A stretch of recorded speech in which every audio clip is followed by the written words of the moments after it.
Hallelujah hallelujah നമ്മുടെ യേശു ജീവിക്കുന്നു. Hallelujah hallelujah നമ്മുടെ യേശു ജീവിക്കുന്നു. ആരാധിപ്പാൻ നമുക്ക് കാരണമുണ്ട്, കൈകൊട്ടിപ്പാടാനേറെ കാരണമുണ്ട്. ആരാധിപ്പാൻ നമുക്ക് കാരണമുണ്ട്, കൈകൊട്ടിപ്പാടാനേറെ കാരണമുണ്ട്. ഹല്ലേലൂയ കൈവീശി നമ്മുടെ യേശു ജീവിക്കുന്നു. ഹല്ലേലൂയ ഹല്ലേലൂയ ഹല്ലേലൂയ നമ്മുടെ യേശു ജീവിക്കുന്നു. സ്തുതിക്കട്ടെ. Hallelujah hallelujah. കുറ്റോരും ഉള്ളവരും തള്ളിക്കളഞ്ഞ് കുറ്റം മാത്രം പറഞ്ഞു രസിച്ചപ്പോഴും, കുറ്റോരും കൂടെയോരും തള്ളിക്കളഞ്ഞ് കുറ്റം മാത്രം പറഞ്ഞു രസിച്ചപ്പോഴും, നീ മാത്രമാണ് എന്നെ ഉയർത്തിയത്, സന്തോഷത്തോടെ നിന്നെ ആരാധിക്കും ഞാൻ. നീ മാത്രമാണ് എന്നെ ഉയർത്തിയത്, സന്തോഷത്തോടെ നിന്നെ ആരാധിക്കും ഞാൻ. ഹല്ലേലൂയ ഹല്ലേലൂയ നമ്മുടെ യേശു ജീവിക്കുന്നു. ഹല്ലേലൂയ ഹല്ലേലൂയ നമ്മുടെ യേശു ജീവിക്കുന്നു. Praise the Lord. എൻ്റെ പ്രിയപ്പെട്ടവരെ,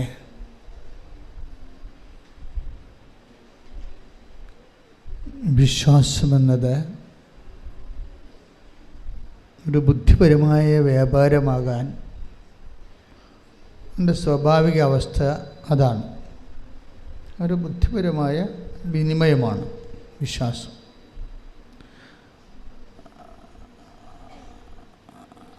പല കേവല വിശ്വാസങ്ങളുടെയും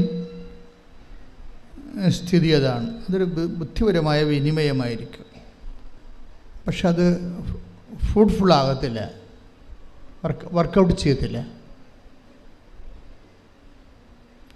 ഉടമ്പടിയിൽ നമ്മൾ ചെയ്യുന്നത് വിശ്വാസം എന്ന കേവല ബുദ്ധിപരമായ വിനിമയത്തെ കൺവേർട്ട് ചെയ്യും.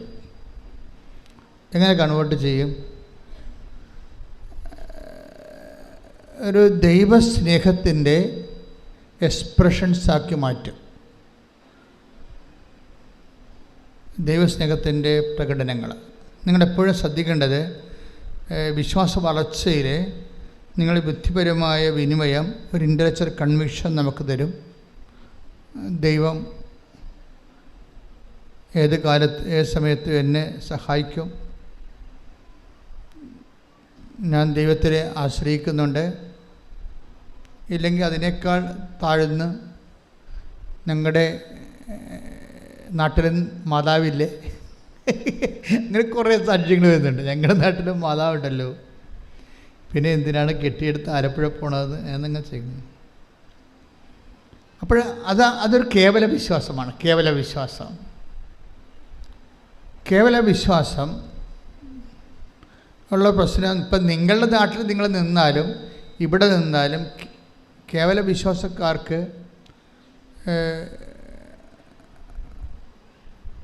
അത് ആക്ടിവേറ്റ് ആകത്തില്ല വിശ്വാസം.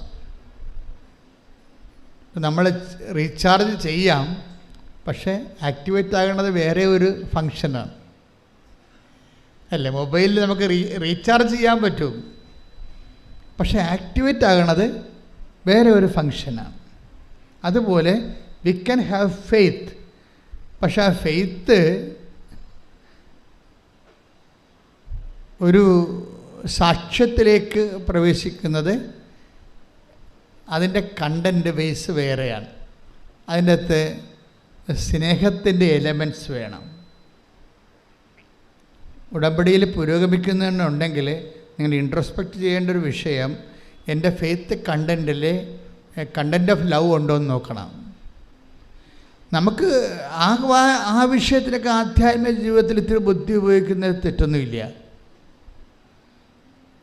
ഞാൻ നിങ്ങളുടെ വിശ്വാസത്തിൽ കണ്ടൻറ്റ് ഓഫ് ലവ് ഉണ്ടോ ഇല്ലയെന്ന് നോക്കണം. എന്നിട്ട് അതിൻ്റെ കുറവാണ് പരിഹരിക്കേണ്ടത്. കുറവ് പരിഹരിച്ച് മാത്രമേ നമുക്ക് വിശ്വാസ പുരോഗതി പ്രാപിക്കാൻ പറ്റത്തുള്ളൂ. അല്ലെങ്കിൽ ഇങ്ങനെ സ്റ്റാറ്റസ് കോ മെയിൻറ്റെയിൻ ചെയ്ത് പോകും, തൽസ്ഥിതി നിലനിന്ന് പോകും. നമുക്കൊരു 10 ഡിഗ്രി ഫെയ്ത്ത് ഉണ്ട്, നമ്മളെങ്ങനെ തലകുത്തി പോയി. ഇപ്പോൾ നിങ്ങൾക്ക് അതിൻ്റെ അകത്ത് ഈ കൃപാസനത്തിൽ വന്ന് എൻ്റെ പേരിൽ രോഗികളെ ശുശ്രൂഷിക്കാം, വീട്ടിലെ സഹായം കൊടുക്കാം, അമ്മയെ സഹായിക്കാം, അല്ലെങ്കിൽ അപ്പനെ സഹായിക്കാം, പിന്നെ പാവപ്പെട്ടവരെ സഹായിക്കാം. പക്ഷേ ഇങ്ങനെയൊക്കെ സഹായിച്ചാലും ചില സമയത്ത് നിങ്ങളുടെ വിശ്വാസത്തിനൊരു വളർച്ച ഉണ്ടാകാൻ ചിലപ്പോൾ സാധ്യതയുണ്ടാകത്തില്ല. അതെന്തുകൊണ്ടാണ്?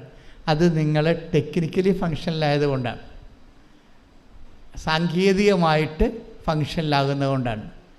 സാങ്കേതികമായിട്ടല്ല എൻ്റെ ഇത് വരണത്. ഇപ്പം നിങ്ങൾ രോഗികളെ കാണുന്നുണ്ടെങ്കിൽ, ഇപ്പം ചിലരൊക്കെ എന്തുമാത്രം, അതായത് കൃപാസനത്തിൽ ഇത്രയും ദൈവാനുഗ്രഹം നിറഞ്ഞു നിൽക്കാൻ കാരണം ഉടമ്പടി എടുത്തവരെല്ലാവരും ലോകത്തിൻ്റെ എമ്പാടും പോയി ആശുപത്രികളിലും അനാഥാലയങ്ങളിലും ഹോസ്പിസുകളിലും അതുപോലെ കുടുംബങ്ങളിലുമൊക്കെ പോയി ആൾക്കാരെ ശുശ്രൂഷിക്കുകയും ഭക്ഷണം കൊടുക്കുകയും പണം കൊടുക്കുകയും അവിടെ നിന്ന് വസ്ത്രം കഴുകി കൊടുക്കുകയും അങ്ങനെ സൽപ്രവൃത്തികളുടെ ഒരു പ്രളയമാണ് ഈ ഉടമ്പടി അഴിച്ചുവിട്ടിരിക്കുന്നത്. അവരുടെ സൽപ്രവൃത്തികളുടെ ആസ്തി ആ ഉടമ്പടിയുടെ പൊതു ഖജനാവിലെ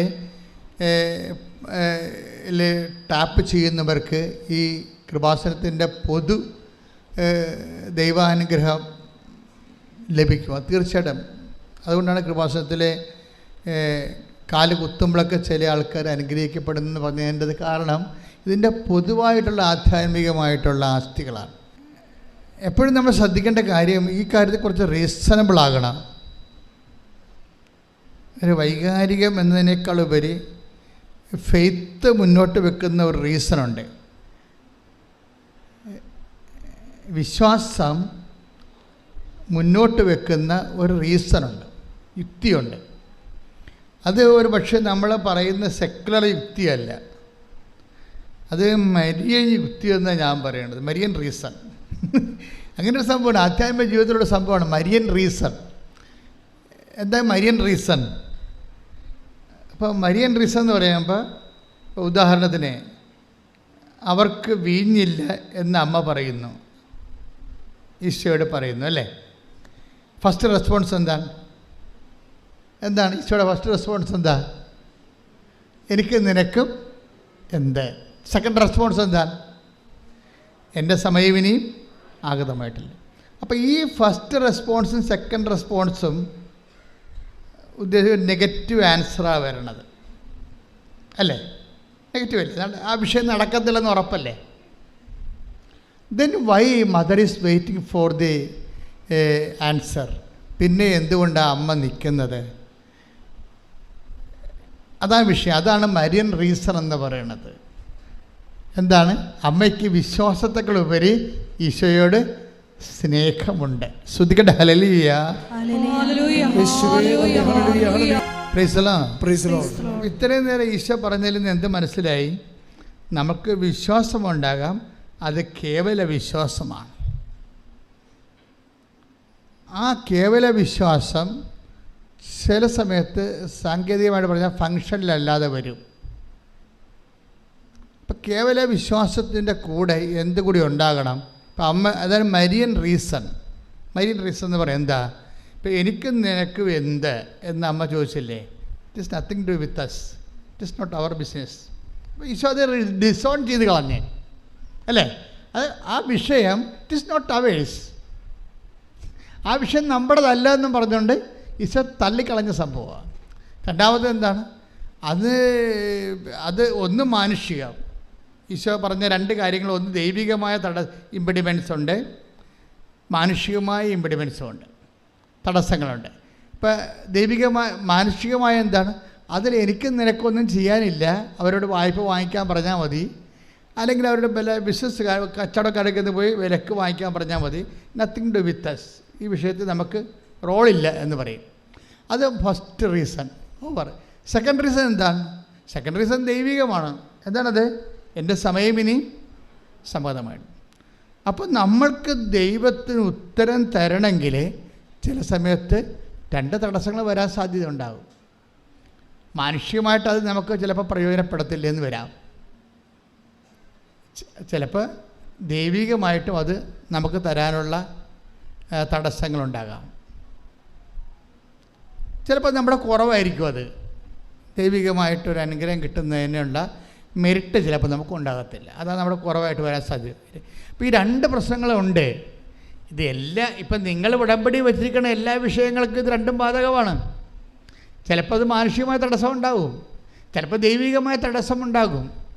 എന്നിട്ട് നമ്മൾ ഈ മാനുഷികമായ തടസ്സമുള്ള വിഷയം, ഇപ്പം നിങ്ങളുടെ ജപ്തി നടപടി, അല്ലെങ്കിൽ നിങ്ങളുടെ കല്യാണം വെക്കണില്ല, അല്ലെങ്കിൽ നിങ്ങളുടെ മക്കളെ നിങ്ങൾക്ക് കിട്ടണില്ല, ജോലി കിട്ടണില്ല, ജോലി സ്ഥലത്തെ പ്രശ്നം, നിങ്ങൾക്ക് PR ആകുന്നില്ല, പെൻഷൻ കിട്ടിയിട്ട് അംഗീകരിച്ചിട്ട് നിങ്ങൾക്ക് കിട്ടണില്ല, ഇങ്ങനെ എന്തെല്ലാം പ്രശ്നമാണ്, ഇല്ലായ്മയെല്ലാം ഉള്ളത്.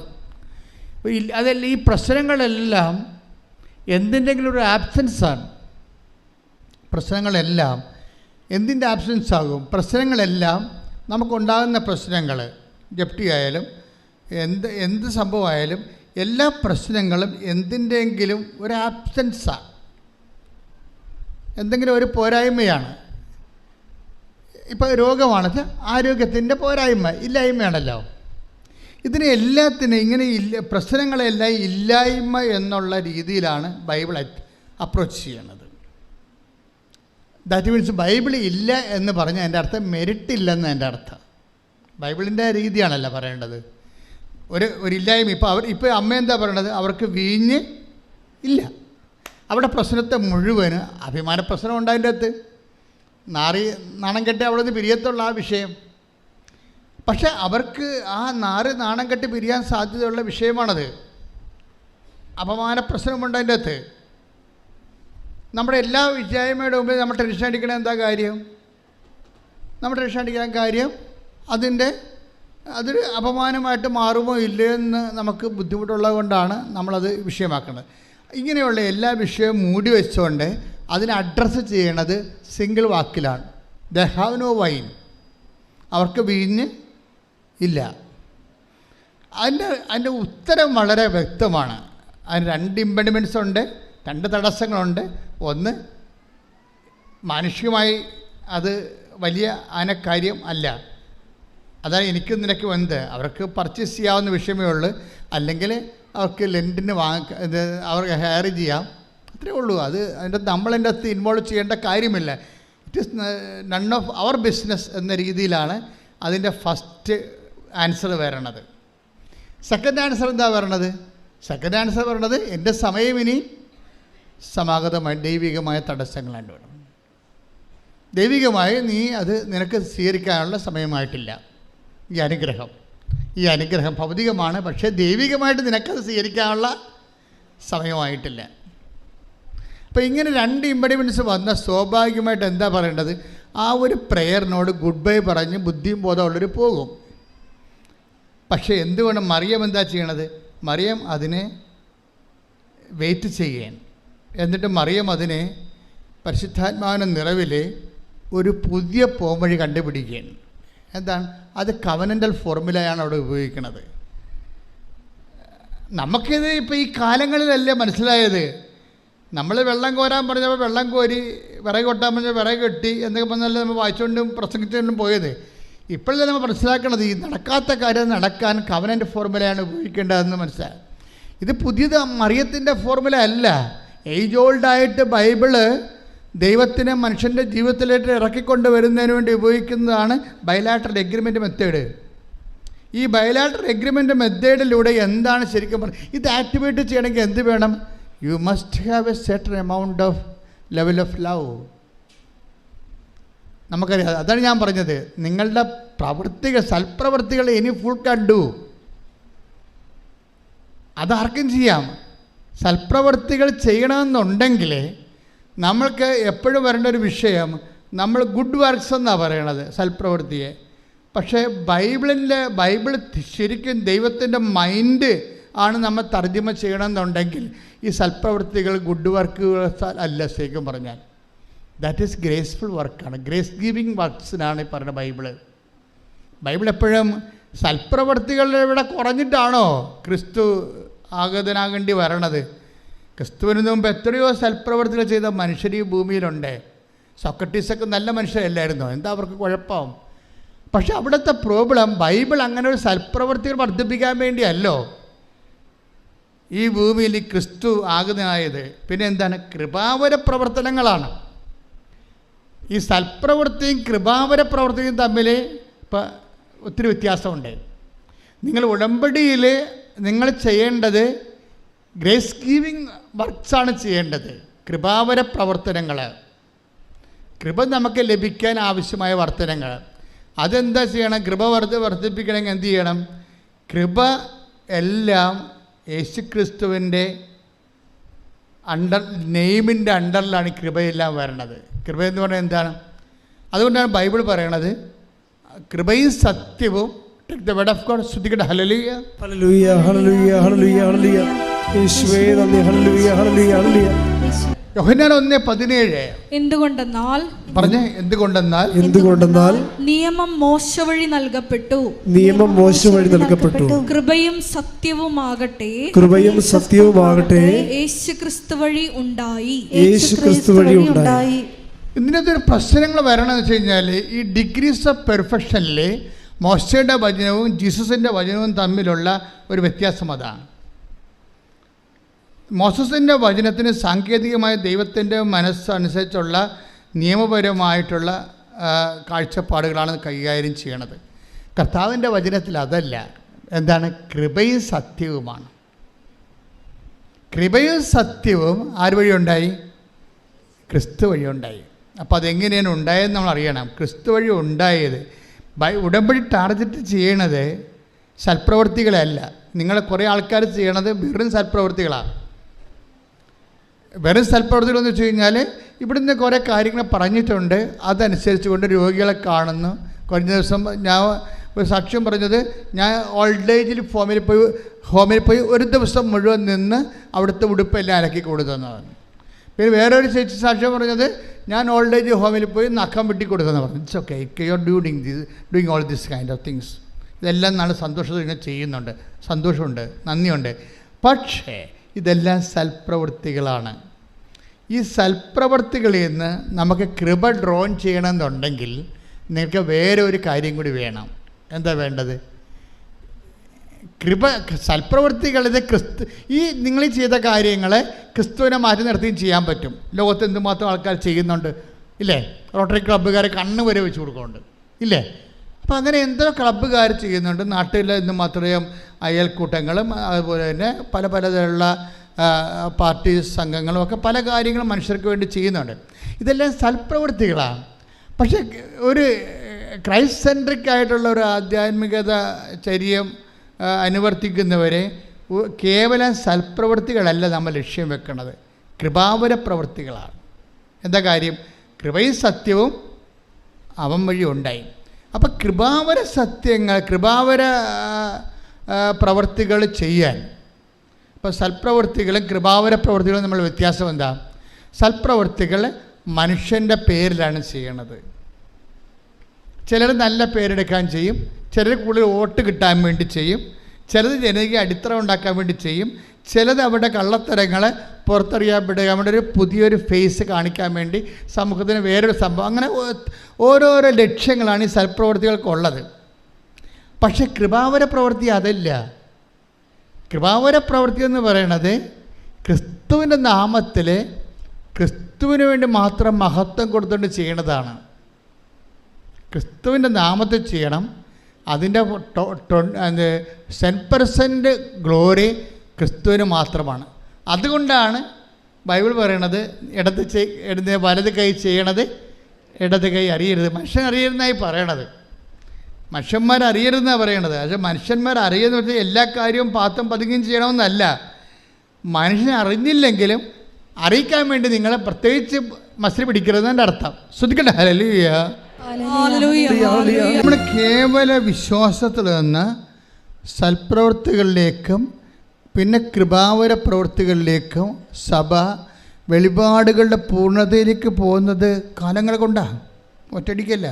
ആദ്യകാലങ്ങളിൽ സഭയ്ക്ക് തോന്നിയത് കേവല വിശ്വാസം മാത്രം മതി എന്നാണ് തോന്നിയത്. ക്രിസ്തുവിലുള്ള കേവല വിശ്വാസം മാത്രം മതി. ഒരു മനുഷ്യന് അവന് റൈച്ചസ് ആകാൻ പറ്റും, നീതീകരിക്കപ്പെടാൻ പറ്റും. ഇപ്പം റോമ 3:28 എടുത്ത് ശ്രുതിക്കട്ടെ. Hallelujah hallelujah hallelujah. റോമ 3:28 എന്തെന്നാൽ നിയമാനുഷ്ഠാനം കൂടാതെ തന്നെ വിശ്വാസത്താൽ മനുഷ്യൻ നീതീകരിക്കപ്പെടുന്നു എന്ന് നാം അനുമാനിക്കുന്നു. അപ്പം ആദ്യകാലങ്ങളിലുള്ള കൺസെപ്റ്റ് വിശ്വാസം, ക്രിസ്തു എനിക്ക് വേണ്ടി പീഡ അനുഭവിച്ചു, എൻ്റെ പാപത്തിന് പരിഹാരം ചെയ്തു ക്രിസ്തു. അതുകൊണ്ട് തന്നെ ആ ക്രിസ്തുവിൻ്റെ പരിഹാരത്തെ വിശ്വസിച്ച് കഴിഞ്ഞാൽ തീർച്ചയായിട്ടും എനിക്ക് നിത്യരക്ഷ ലഭിക്കുമെന്നുള്ള ഇതിന് ഇനീഷ്യൽ ജസ്റ്റിഫിക്കേഷൻ എന്നാണ് പറയുന്നത്. പ്രാഥമിക നീതീകരണം. ഇപ്പോൾ കത്തോലിക്ക സഭയെ സംബന്ധിച്ചിടത്തോളം 50,000-ഓളമാണ് ആതുര കേന്ദ്രങ്ങളുള്ളത്. ഇത് മാത്രമാണ്. അതായത് നമ്മൾ എന്തുമാത്രം ആതുര സേവന കേന്ദ്രങ്ങളാണ് സഭയ്ക്കുള്ളത്. ഒരു പക്ഷേ ലോകത്തെ ഏറ്റവും കൂടുതൽ ആതുര സേവന കേന്ദ്രങ്ങളുള്ള സഭയ്ക്കാണ്. അത് സഭ എന്താ ഫോളോ ചെയ്യണത്? സഭ ഫോളോ ചെയ്യണത് വിശ്വാസം മാത്രം പോരാ, പിന്നെന്താണ്? പ്രവൃത്തി കൂടി വേണം. അത് പറയാൻ കാരണം എന്താണ്? അത് സെൻറ്റ് പോൾ തന്നെ പിന്നീട് തീത്തോസിലേക്ക് വരുമ്പോൾ തീത്തോസ് 3:8 എടുത്ത്. തീത്തോസ് 3:8 ഇപ്പറഞ്ഞത് സത്യമാണ്. ഏറ്റു പറഞ്ഞ ഈ പറഞ്ഞത് സത്യമാണ്. ദൈവത്തിൽ വിശ്വസിച്ചവർ സൽപ്രവൃത്തികൾ ചെയ്യുന്നതിൽ ജാഗരൂകരായിരിക്കാൻ വേണ്ടി ഇക്കാര്യങ്ങളിൽ നീ സമ്മർദ്ദം ചെലുത്തണം എന്ന് ഞാൻ ആഗ്രഹിക്കുന്നു.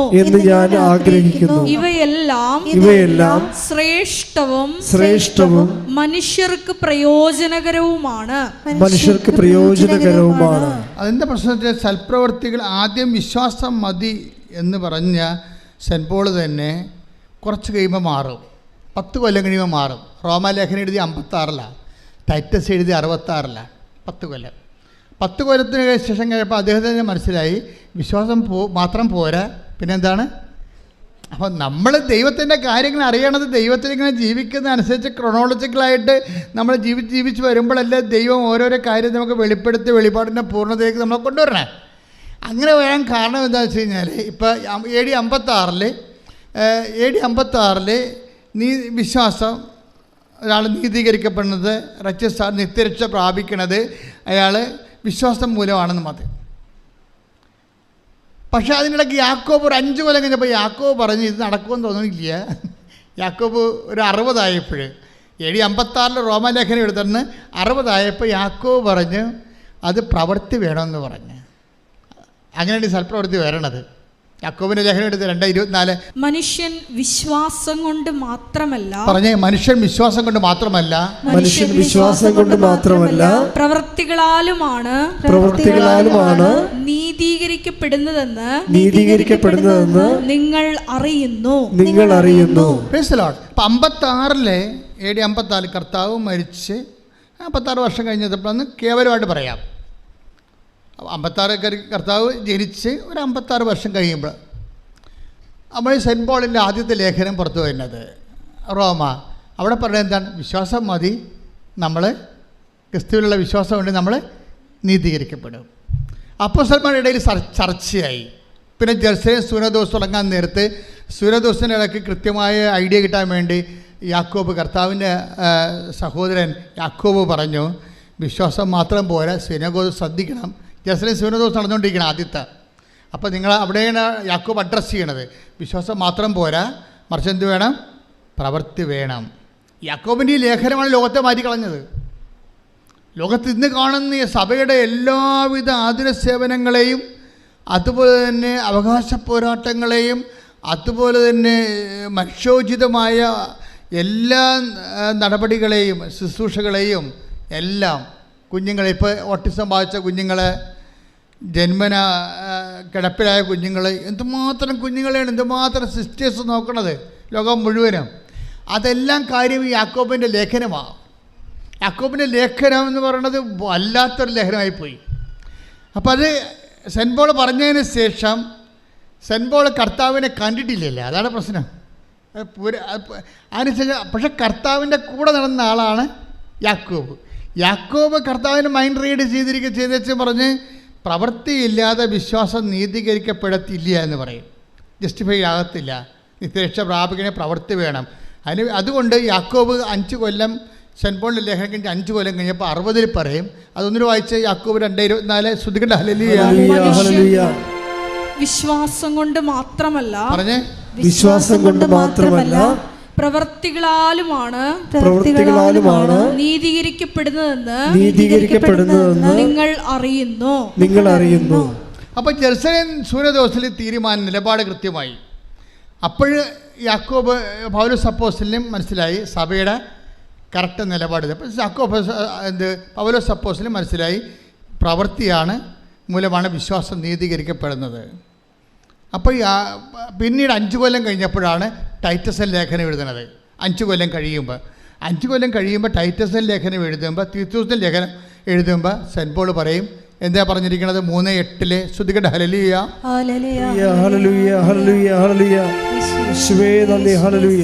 ഈ പറഞ്ഞത് സത്യമാണ്. ദൈവത്തിൽ വിശ്വസിച്ചവർ സൽപ്രവൃത്തികൾ ചെയ്യുന്നതിൽ ജാഗരൂകരായിരിക്കാൻ വേണ്ടി ഇക്കാര്യങ്ങളിൽ നീ സമ്മർദ്ദം ചെലുത്തണം എന്ന് ഞാൻ ആഗ്രഹിക്കുന്നു. ഇവയെല്ലാം ശ്രേഷ്ഠവും മനുഷ്യർക്ക് പ്രയോജനകരവുമാണ്. നമ്മൾ എന്താണ് ഈ വിഷയത്തിലും സീരിയസ് പഠിപ്പിക്കാൻ കാരണം ഉടമ്പടി എന്ന് പറയുന്നത് മുഴുവനും പ്രവൃത്തികളാണ്. പ്രാർത്ഥനയുടെ അംശം അതിൻ്റെ അകത്ത് 30% ഉള്ളു, ബാക്കിയെല്ലാം പ്രവൃത്തിയുടേതാണ്. അപ്പോൾ ഈ പ്രവൃത്തികൾ ചെയ്യുന്നവരെ 2 കാര്യം മനസ്സിലാക്കണം. ഒന്നാമത്തെ ഇത് വർക്കൗട്ട് ഫയർ ആകണമെന്നുണ്ടെങ്കിൽ പ്രവൃത്തികൾ ചെയ്യണം. പക്ഷേ this is not my point. എൻ്റെ പോയിൻ്റ് ഇതുമല്ല. ഞാൻ എന്താ നിങ്ങൾ പറയണത്? ഈ സൽപ്രവൃത്തികൾ ഒരു ക്രിസ്തുയിതരമായിട്ട് ക്രിസ്തുവിനെ മാറ്റി നിർത്തിക്കൊണ്ട് we can do so many good works, അതൊന്നും കൗണ്ടഡ് ആകത്തില്ല. എന്താ കാര്യം? അത് ക്രിസ്തുവിൻ്റെ മഹത്വത്തെ പ്രഘോഷിക്കാത്ത, അവൻ്റെ നാമത്തെ മഹത്വപ്പെടുത്താത്ത പ്രവൃത്തികളെല്ലാം ശരിക്കും പറഞ്ഞാൽ അത് കൃപാവര പ്രവൃത്തികളല്ല. We are aiming for graceful works, കൃപാവര പ്രവൃത്തികൾ. നിങ്ങളത് വളരെ കൃത്യമായിട്ട് ചെയ്യണം. സൽപ്രവൃത്തിയും കൃപാവര പ്രവൃത്തിയും തമ്മിലുള്ള വ്യത്യാസം എന്ന് പറയുന്നത്, കൃപാവര പ്രവൃത്തി for the glorification of Christ name, കർത്താവിൻ്റെ നാമത്തിൻ്റെ മഹത്വത്തിനാണ് അത് കാഴ്ചവെക്കുന്നത്. അതുകൊണ്ടാണ് ഇൻറ്റൻഷൻ പ്രധാനപ്പെട്ടതായി വരുന്നത്. നമുക്ക് ഇൻറ്റൻഷൻ പ്രധാനപ്പെട്ട, ചെയ്ത പ്രവൃത്തി ചെയ്യല്ല പ്രശ്നം. നിങ്ങൾ അതാണ് ഈശോ ഒരു ഗ്ലാസ് പച്ചവെള്ളമാണ് take the word of God 10:42 ശ്രുതികട ഹല്ലേലൂയ. മത്തായി 10:42 ഈ ചെറിയവരിൽ ഒരുവന് ശിഷ്യന് എന്ന നിലയിൽ ഒരു പാത്രം വെള്ളമെങ്കിലും കൊടുക്കുന്നവന് പ്രതിഫലം ലഭിക്കാതിരിക്കുകയില്ലെന്ന് സത്യമായി ഞാൻ നിങ്ങളോട് പറയുന്നു. ഇവിടെ പ്രശ്നം എന്തുമാത്രം വലിയ കാര്യങ്ങൾ ചെയ്തു എന്നല്ല, ചെറിയ കാര്യങ്ങൾ പോലും ചെയ്താൽ അത് കൗണ്ടാകണത് അത് കൃപാവര പ്രവൃത്തി ആയത് കൊണ്ടാണ്. മനസ്സിലായോ? അത് ക്രിസ്തുവിൻ്റെ നാമത്തിൽ ചെയ്യുന്നത് കൊണ്ടാണ്. ശ്രുതികട മക്കളെ, ശ്രുതികട hallelujah. Take the word of God മത്തായി 25:40. രാജാവ് മറുപടി പറയും, സത്യമായി ഞാൻ നിങ്ങളോട് പറയുന്നു, എൻ്റെ ഏറ്റവും എളിയ ഈ സഹോദരന്മാരിൽ ഒരുവന് നിങ്ങൾ ഇത് ചെയ്തു കൊടുത്തപ്പോൾ എനിക്ക് തന്നെയാണ് ചെയ്തു തന്നത്.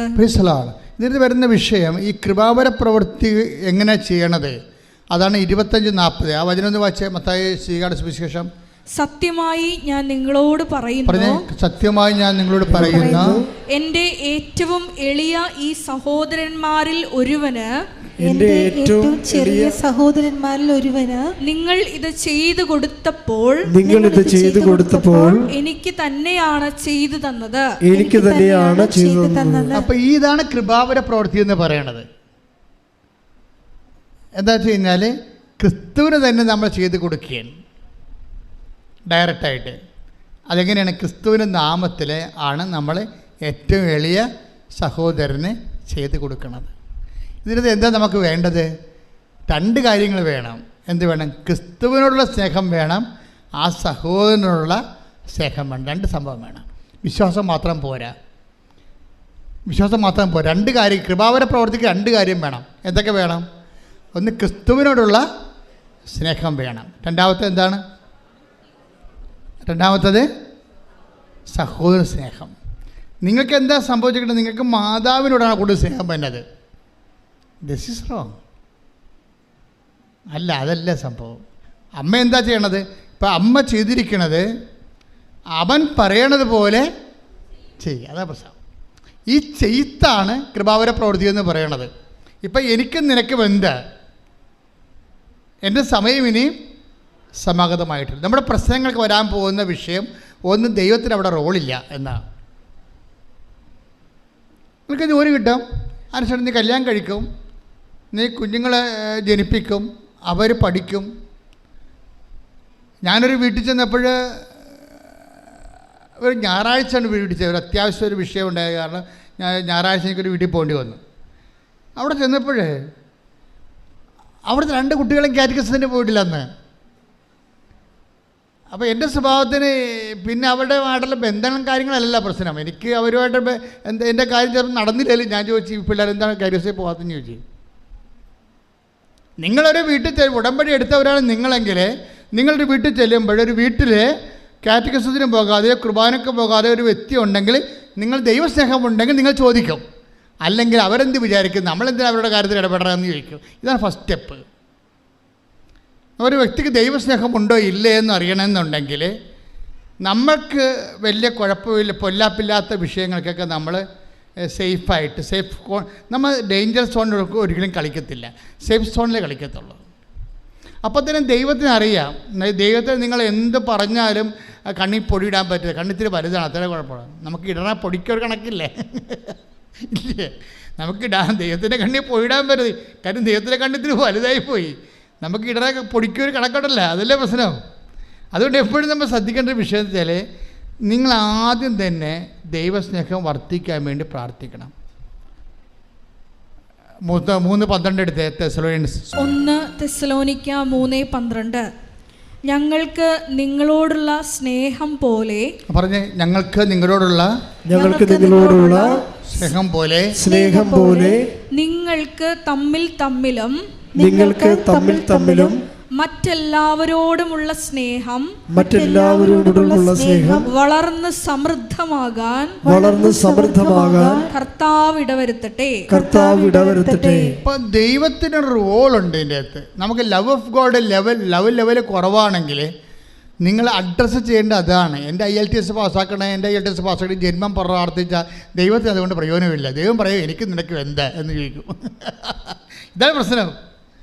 എൻ്റെ IELTS പാസ്സാക്കി എൻ്റെ വസ്തു വിൽക്കണേ, എനിക്ക് കല്യാണം നടത്തണേ, എനിക്ക് കുഞ്ഞുങ്ങളുണ്ടാകണമെന്ന് പറഞ്ഞാൽ മാത്രം ഇരുന്ന ദൈവം ചോദിക്കുന്ന ചോദ്യം എന്താണ്? എനിക്കും നിനക്കും എന്താ? ഇവിടെ എന്താ പ്രശ്നം വെച്ച് കഴിഞ്ഞാൽ, ആദ്യം ലെവൽ വർദ്ധിപ്പിക്കണം. ടെക്നിക്കലായിട്ടാണ് ഉടമ്പടി സമീപിക്കേണ്ടത്. ലെവലിൽ അത് എന്തിനാണ്? ദൈവത്തോടുള്ള സ്നേഹം വേണം, നമുക്ക് പരസ്പര സ്നേഹം ഉണ്ടാകണം. അത് പിന്നെ എന്ത് ചെയ്യണം? പരസ്പര സ്നേഹം ഉണ്ടെന്നും പറഞ്ഞുകൊണ്ട് it is N on going process. എന്താ എഴുതിയിരിക്കണത്? വളർന്ന് ഞങ്ങൾക്ക് നിങ്ങളോടുള്ള സ്നേഹം പോലെ, എന്ന് പറഞ്ഞേ, ഞങ്ങൾക്ക് നിങ്ങളോടുള്ള സ്നേഹം പോലെ നിങ്ങൾക്ക് തമ്മിൽ തമ്മിലും മറ്റെല്ലാവരോടുമുള്ള സ്നേഹം വളർന്ന് സമൃദ്ധമാകാൻ കർത്താവ് ഇടവരുത്തട്ടെ. അപ്പൊ സ്നേഹം കുറഞ്ഞാൽ അതിനകത്ത് റോള് ദൈവത്തിനുണ്ട്, ഉറപ്പല്ലേ? അപ്പം നിങ്ങൾ പ്രാർത്ഥിക്കുമ്പോൾ നിങ്ങളുടെ ലെവൽ വർദ്ധിക്കാൻ വേണ്ടി അതിനെ ടാർഗറ്റ് ചെയ്യണം. നിങ്ങൾ ടാർഗറ്റ് ചെയ്യണത് പക്ക മെറ്റീരിയൽ വിഷയമാണ്. ദൈവത്തിന് എൻ്റെ അടുത്ത് റോളൊന്നുമില്ല. എനിക്കും നിനക്കും എന്ത് എന്ന് ചോദിക്കുന്നതിൻ്റെ കാരണം അതാണ്. അപ്പോൾ എനിക്കും നിനക്കും എന്ത് എന്ന് ചോദിക്കുമ്പോൾ തന്നെ ഒരു മെറ്റീരിയൽ ബെനിഫിറ്റ്സ് നമുക്ക് ലഭിക്കുന്നതിനോടുള്ള കർത്താവിൻ്റെ നിലപാട് it is very evident, it is clear. അറിഞ്ഞ് കളിക്കണം കേട്ടോ. ഈ കളി ഉടമ്പടി ഒരു കളിയാണ്. അവിടെ നമ്മൾ ഇൻവെസ്റ്റ് ചെയ്യുമ്പോൾ സൂക്ഷിച്ച് കൈകാര്യം ചെയ്യണം. കാര്യം ഒരു മെറ്റീരിയൽ ബെനിഫിറ്റ്സ് മാത്രമാണ് ഉദ്ദേശിക്കണമെന്നുണ്ടെങ്കിൽ കർത്താവിൻ്റെ നിലപാട് എന്താണ്? Between us what is it? എനിക്കും നിനക്കും എന്ത്? പിന്നെ എന്താണ്? എൻ്റെ സമയം ഇനി സമഗതമായിട്ടില്ലല്ലോ. ഈ ഒരു പ്രശ്നത്തെയാണ് മറിയം ഓവർടേക്ക് ചെയ്യണത്. ഈ നമ്മൾ മറിയത്തെ വിളിക്കുന്ന ഒരു പേരുണ്ട്. എന്താണ്? ബോധജ്ഞാനത്തിൻ്റെ അതെന്താ കാര്യം? ഇവർ പരിശുദ്ധാത്മ ഫുൾ ഓഫ് ഗ്രേസ് അല്ലേ, ഇവർ കൃപ നിറഞ്ഞവളല്ലേ. അതുകൊണ്ട് കൃപ നിറഞ്ഞു കഴിഞ്ഞാൽ അതിൻ്റെ ജ്ഞാനം അറിയാൻ പറ്റും. ഇതിലെങ്ങനെയാണ് ഇങ്ങനെ ഒരു വിഷയമുണ്ട്, അതിനെ എങ്ങനെയാണ് കൗൺട്രാക്ട് ചെയ്യണമെന്ന് അറിയാൻ പറ്റും. അതാണ് നമ്മൾ ജ്ഞാനപരം എന്ന് പറയണത്. അവർ മാലാഖ തന്നെ അവരെ കാണുമ്പോൾ സമയത്ത് പറഞ്ഞത് എന്താണ്? Hail Mary full of grace, കൃപ നിറഞ്ഞവൾ. കൃപ നിറഞ്ഞാൽ തന്നെ അതിൻ്റെ അർത്ഥം ജ്ഞാനപരം അതിൻ്റെ സമൃദ്ധി നിൽക്കുകയാണ്. അപ്പം അതുകൊണ്ട് ഒരു ഇഷ്യൂ ഉണ്ടായപ്പോൾ എൻ്റെ പ്രോബ്ലം വേറൊരു പ്രശ്നമുണ്ട്. ഞങ്ങളുമൊക്കെ നിങ്ങളോട് ജ്ഞാനപരത്തിലാണ് ഉപദേശം തരണത്. പക്ഷേ എന്താ പ്രശ്നം എന്ന് വെച്ച് കഴിഞ്ഞാൽ, ഇപ്പം ഞാൻ ചിലരോട് പറയും പ്രശ്നമായ വഴക്കായ സാരമില്ല, നീ തന്നത്തെ ഇറങ്ങിപ്പോകുന്ന ആളല്ലേ, നീ മര്യാദയ്ക്ക് കഴിച്ചെല്ലാം പറയും. ഞാൻ എത്രയും പറയത്തുള്ളൂ. പിന്നെ ചാപ്റ്റർ ക്ലോസ് ചെയ്ത് കളയും. കാരണം ആൾക്കാരെ 2 മിനിറ്റല്ലേ കിടത്തുള്ളൂ. അപ്പോൾ ഇവിടെ തന്നത്തെ ഇറങ്ങിപ്പോയാണെന്ന് എനിക്കറിയത്തില്ല. കർത്താവ് എന്നോട് പറയും ഇവിടെ തന്നത്തെ ഇറങ്ങിപ്പോകുന്നതാണ് വഴക്കുണ്ടാക്കിയത്. അപ്പോൾ അത് ഞാൻ പറയും നീ തന്നത്തെ ഇറങ്ങിപ്പോയ ആളല്ലേ, നീ തന്നെ പോയിക്കൊള്ളാൻ പറയും, നീ തന്നെ റെസെറ്റ് ചെയ്യാൻ പറയും. പക്ഷേ ഇവിടെ ജന്മം കൊണ്ട് പോകത്തില്ല. കാര്യം ഇവർക്ക് ചമ്മലല്ലേ. കാര്യത്തിൽ ഇവിടെ തന്നത്തെ ഇറങ്ങിപ്പോയതാണ്. അപ്പം നമ്മളവിടെ എളിമപ്പെടണം. എളിമപ്പെട്ടിട്ട് സോറി പറയാൻ ബാധ്യസ്ഥമാണ്. പക്ഷേ ഈ അഹങ്കാരം ഹുങ്ക് പിടിച്ച സാധനം ഈ ജന്മത്തെ സോറി പറയത്തില്ല. കാരണം മർക്കടം മുട്ടിയാണ്. കുരങ്ങിൻ്റെ പരിപാടി അതല്ല. അകത്ത് ശർക്കര പോയി കഴിഞ്ഞാൽ ആൾക്കാർ നമ്മളെ തല്ലിക്കൊല്ലാൻ വേണ്ടി വരുമ്പോഴും ആ ശർക്കര ഒന്നും വിടത്തില്ല ഒരിക്കലും. അതാണ് മർക്കടം മുട്ടി എന്ന് പറയുന്നത്. പണ്ട് കുരങ്ങനെ പിടിക്കുന്ന പരിപാടി അങ്ങനെ ഇരുന്നില്ല. തൊണ്ണെന്ന് പറഞ്ഞതിൻ്റെ കരിക്ക് തുളച്ച് അതിൻ്റെ അകത്ത് ശർക്കര കൊണ്ടിട്ട് വെക്കും. അപ്പോൾ കുരങ്ങ് വന്ന് വെച്ച് ഇതിൻ്റെ അകത്ത് കൈയിടും. കൈയിട്ട് കഴിയുമ്പോൾ ശർക്കരക്കരി പിടിക്കും.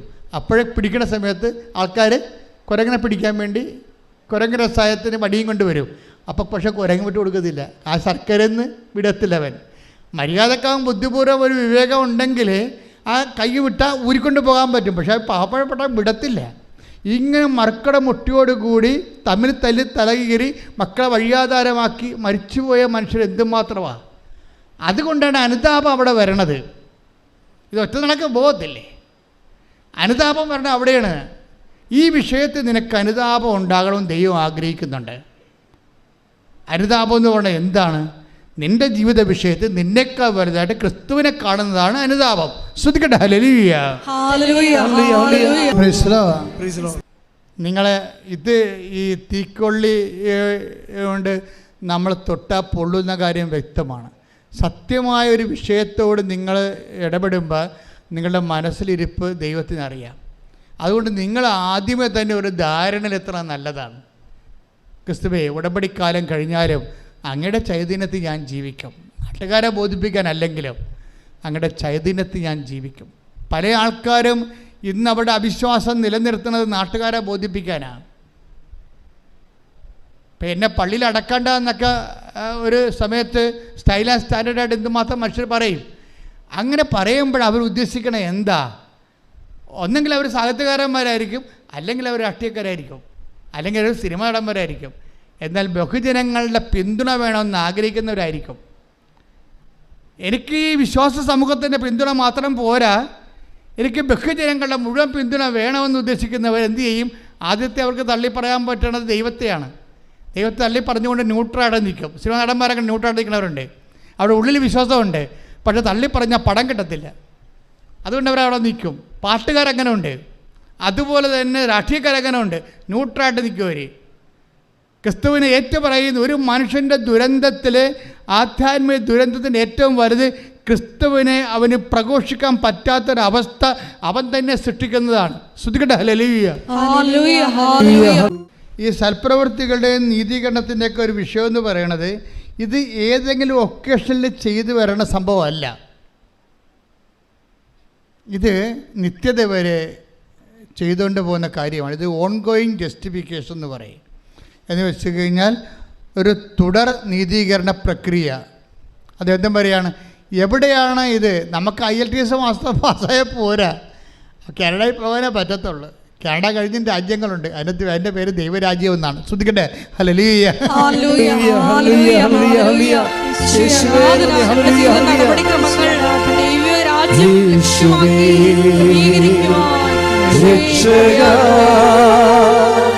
കർത്താവേ നാഥനേ യേശുവേ രക്ഷകാ കർത്താവേ നാഥനേ. അവസാന നീതീകരണം ലഭിക്കണവരെ ഒരാത്മാവ് അസ്വസ്ഥമായിരിക്കും. സത്യമായ ദൈവത്തെ കണ്ടെത്തിയ മനുഷ്യർ അവസാനത്തെ നീതീകരണം കിട്ടുന്നത് എപ്പോഴാണ്? 25:34. അനന്തരം രാജാവ് തന്റെ വലതുഭാഗത്തുള്ളവരോട് അരുളി ചെയ്യും, എന്റെ പിതാവിനാൽ അനുഗ്രഹിക്കപ്പെട്ടവരെ വരുവിൻ. ലോകസ്ഥാപനം മുതൽ നിങ്ങൾക്കായി സജ്ജമാക്കിയിരിക്കുന്ന രാജ്യം അവകാശപ്പെടുത്തുവിൻ. ഇതാണ് ലാസ്റ്റ് ജസ്റ്റിഫിക്കേഷൻ. നിങ്ങൾക്കായി ഒരുക്കിയിരിക്കുന്ന രാജ്യം അവകാശപ്പെടുത്താൻ പറയണത് വരെ we are in the process of justification. നീതികണ്ഠത്തിൻ്റെ പ്രോസസ്സാണ്. അച്ഛൻ എന്താ ഇങ്ങനെ പറയണമെന്ന് ചോദിച്ചു കഴിഞ്ഞാൽ, നിങ്ങളൊരു ഒക്കേഷണൽ ജസ്റ്റിഫിക്കേഷന് വേണ്ടി കുറച്ച് സൽപ്രവർത്തികൾ ഇപ്പം ചെയ്യുകയാണ്. ഇതിനകത്ത് വരുന്നവർ ഇതുകൊണ്ട് ഉടമ്പടി ലാഗ് ചെയ്യണതിൻ്റെ കാരണം, 1, നിങ്ങൾ ഇതുകൊണ്ട് അവസാനിപ്പിക്കാൻ പോകുന്ന ദൈവത്തിന് അറിയാം. 2, നിങ്ങളിത് ചെയ്യണ ദൈവസ്നേഹത്തോടെ അല്ല. അപ്പം പിന്നെ ഇതിന് ഓവർകം ചെയ്യാനുള്ള മാർഗം എന്താണ്?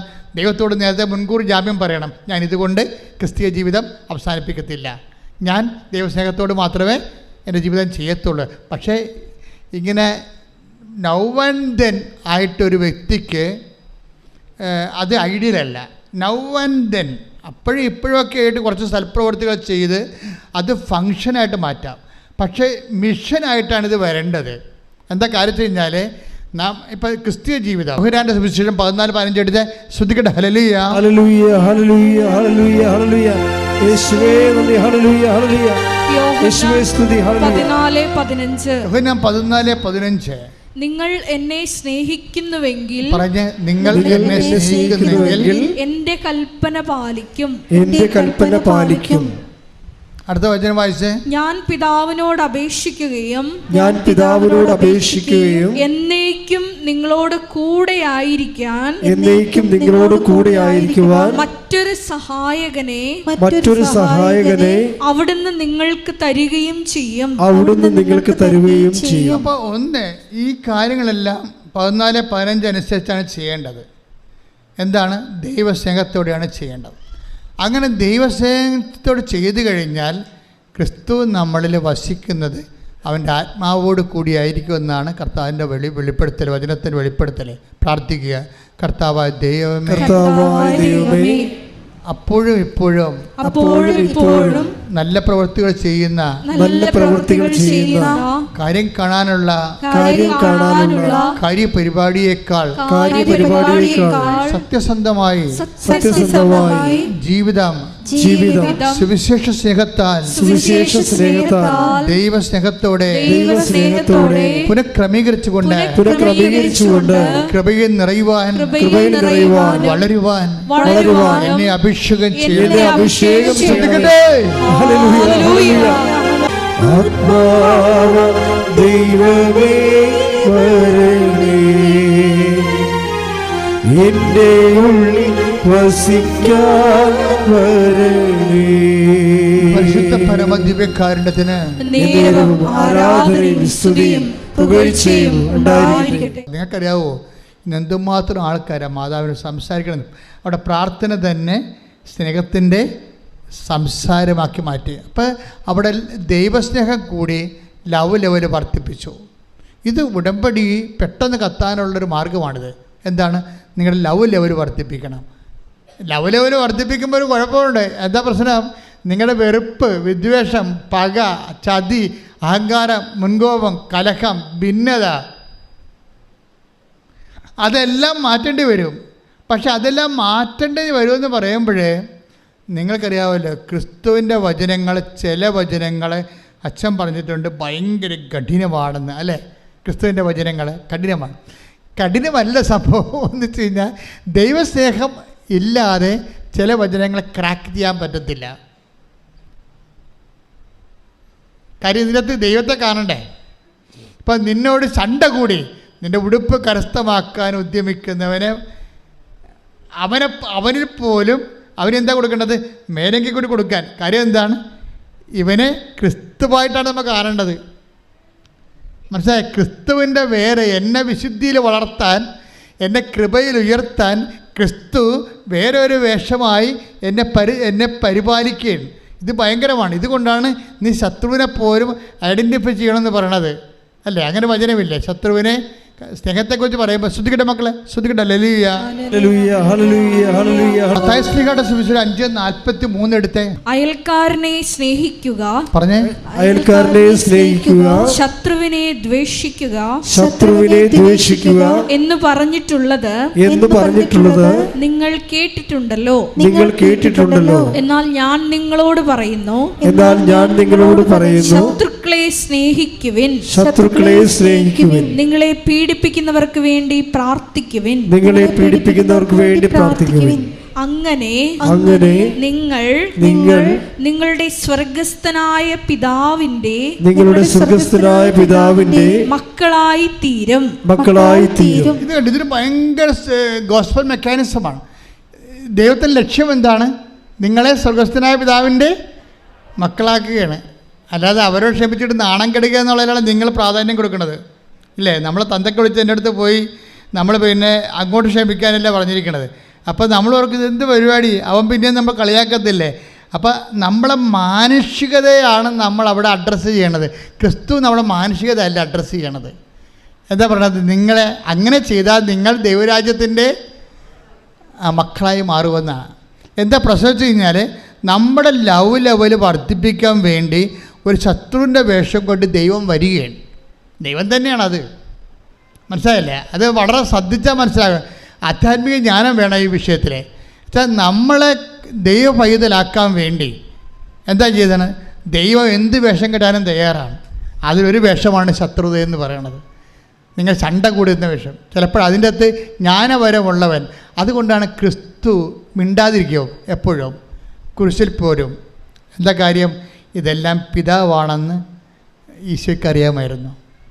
ഈ കുരിശിലുള്ള പീഡകളെല്ലാം പിന്നിലെല്ലാം പിതാവിൻ്റെ പാപത്തിന് പരിഹാരം ചെയ്യാൻ തന്നോട് ആവശ്യപ്പെട്ടുകൊണ്ട് പിതാവിൻ്റെ അദൃശ്യമായ സാന്നിധ്യം ഇതിൻ്റെ പിന്നിലുള്ളത് കൊണ്ടാണ് അവൻ കൊല്ലാൻ പോകുന്ന കുഞ്ഞാടിനെ പോലെ മൗനനായിരുന്നത്. ശ്രദ്ധിക്കട്ടെ. പരിശുദ്ധ പരമ ദിവ്യകാരുണ്യത്തിന് ആരാധനയും സ്തുതിയും പുകഴ്ചയും ഉണ്ടായിരിക്കട്ടെ. എന്താണ് ഇങ്ങനെ പറയാൻ കാരണമെന്ന് ചോദിച്ചു കഴിഞ്ഞാൽ, അതിൻ്റെ കാരണം എന്താണ്? എനിക്ക് വിശന്നു, എനിക്ക് ദാഹിച്ചു, നിങ്ങളെനിക്ക് കുടിക്കാൻ തന്നു.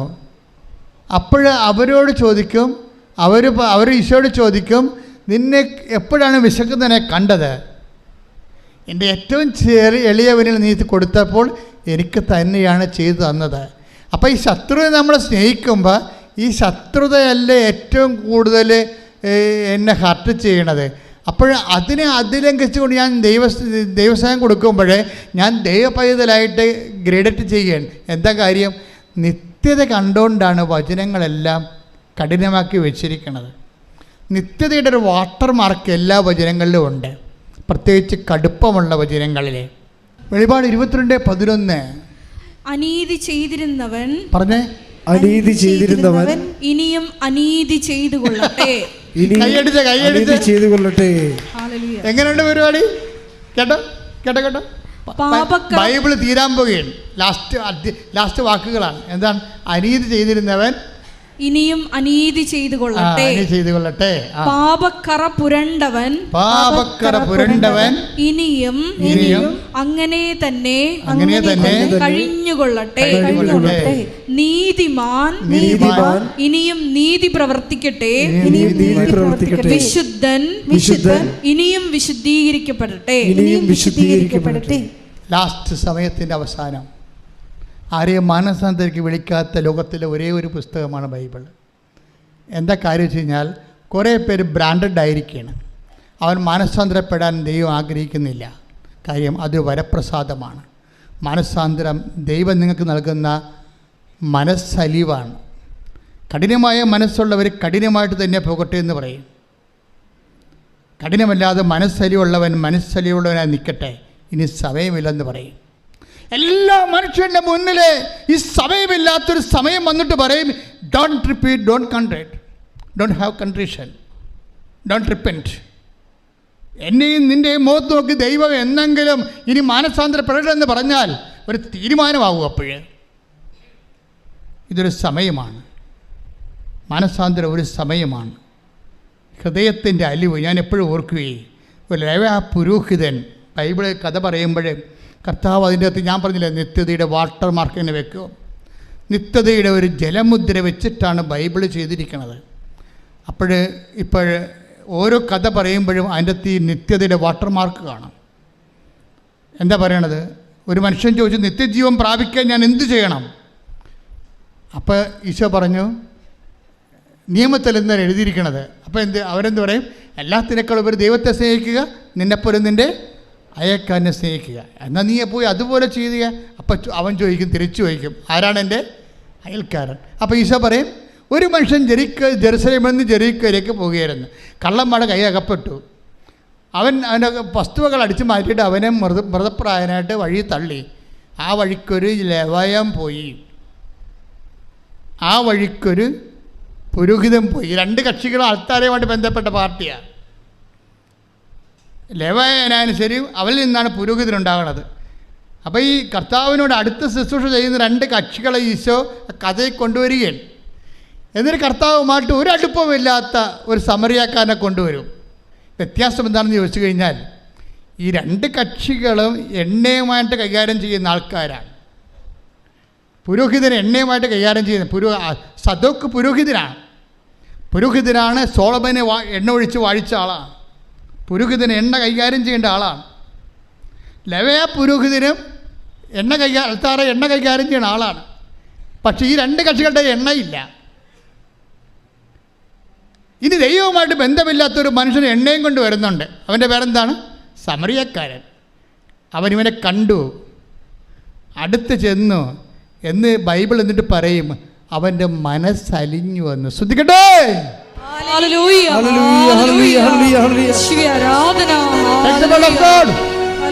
ലൂക്കാ 10:33. എന്നാൽ ഒരു സമരിയാക്കാരൻ യാത്രാമധ്യേ അവൻ കിടന്ന സ്ഥലത്ത് വന്നു.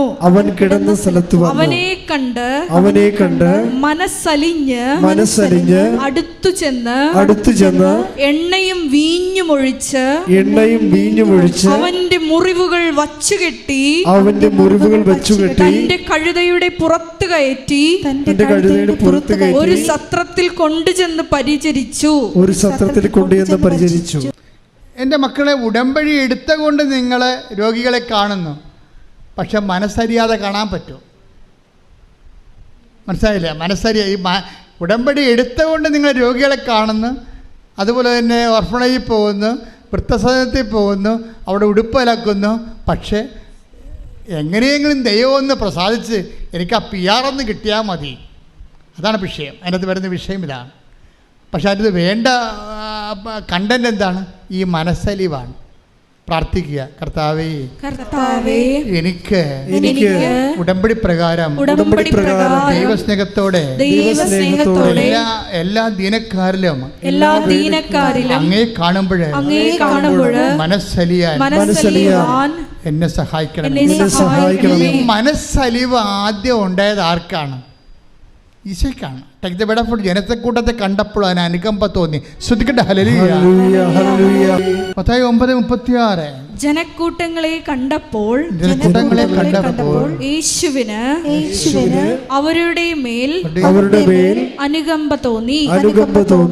പിന്നെ പ്രശ്നം വെച്ച് കഴിഞ്ഞാൽ ഈ അനുകമ്പ, മനസ്സലിവ്, ഒരു സൽപ്രവൃത്തിയെ ക്രിസ്തുവിൻ്റെ കൃപാപര പ്രവൃത്തിയാക്കി മാറ്റുന്നത് ക്രിസ്തുവിൻ്റെ മനസ്സിൻ്റെ നിലവാരം സ്വീകരിക്കുമ്പോഴാണ്. അപ്പോൾ മാത്രമേ താഴെ വരാൻ പറ്റത്തുള്ളൂ. മനസ്സിലായില്ലേ? ഒരു സൽപ്രവൃത്തിയെ കൃപാപര പ്രവൃത്തി ആക്കണത്, അത് ചെയ്യുമ്പോൾ ക്രിസ്തുവിൻ്റെ മനസ്സിൻ്റെ നിലവാരത്തിലേക്ക് നമ്മുടെ മനസ്സ് നിലവാരപ്പെടുമ്പോഴാണ് ശരിക്കും. അപ്പം അതറിയണമെങ്കിലേ എന്ത് ചെയ്താലും, ഇപ്പം ഞാൻ നിങ്ങളെ പത്രവും കൊടുത്ത് വിടും, ഭയങ്കര ഓരോരുത്തർ പറയും. അതായത് ലോകം മുഴുവൻ സുവിശേഷം ക്രിസ്തുവിനെ കൈമാറുന്ന സഭയിലെ ഏറ്റവും വലിയ ഒരു സംരംഭമാണിത്. ഇത് വെറുതെ കിട്ടിയൊന്നുമല്ല. 4 വയസ്സ് മുതൽ ഈ കക്ഷിയുടെ പുറകെ നടന്ന് കിട്ടിയതാ. എങ്ങനെയാണ് ദൈവമേ സുവിശേഷ വേല ചെയ്യേണ്ടത്, അതിന് പട്ടക്കാരനായ പറ്റുമെന്ന് എനിക്കൊരു ബോധം ഉണ്ടായിരുന്നു 10ാം ക്ലാസ്സിലേക്ക് പഠിക്കുമ്പോഴൊക്കെ. അതിനുശേഷം പട്ടക്കാരനായതിനു ശേഷവും പിന്നെയും ബാക്കി കർത്താവെ സുവിശേഷ വേലയെക്കുറിച്ച് പിന്നെയും എനിക്ക് ഇതല്ല, ഈ ശങ്കരാചാര്യ പറഞ്ഞ പോലെ നേതി ഇതല്ല ഇതിൻ്റെ അപ്പുറത്തുണ്ടെന്ന്. അങ്ങനെ അപ്പുറത്തുള്ളതിനെ അന്വേഷിച്ചപ്പോഴാണ് കർത്താവ് നമ്മളെ ഉടമ്പടി വരെ എത്തിയത്. നിങ്ങളിന്ന് എന്തുമാത്രം പ്രേക്ഷിതരാണ് ഉള്ളത്. പക്ഷേ പ്രേക്ഷിതരെ അറിയേണ്ട ഒരു കാര്യമുണ്ട്. ഒരു പത്രം കൊണ്ടൊരു മനുഷ്യൻ്റെ മുമ്പിലേക്ക്, ഒരു ഓട്ടോറിക്ഷക്കാരൻ്റെ മുമ്പിലേക്ക്, അല്ലെങ്കിൽ ഒരു ഓഫീസിലേക്ക് ചെല്ലുമ്പോൾ അവിടെ നിങ്ങളെ തന്തക്ക് വിളിക്കുമെന്ന് ആദ്യമേ നിങ്ങൾ കരുതണം. കാര്യം അവർക്ക് അവിടെ നിന്ന് തന്തക്ക് വിളിക്കാതിരിക്കുന്നത് ആരായിരിക്കും? അവരായിരിക്കല്ലേ, ക്രിസ്തു തന്നെയായിരിക്കും. പോരെ, പണിയായം.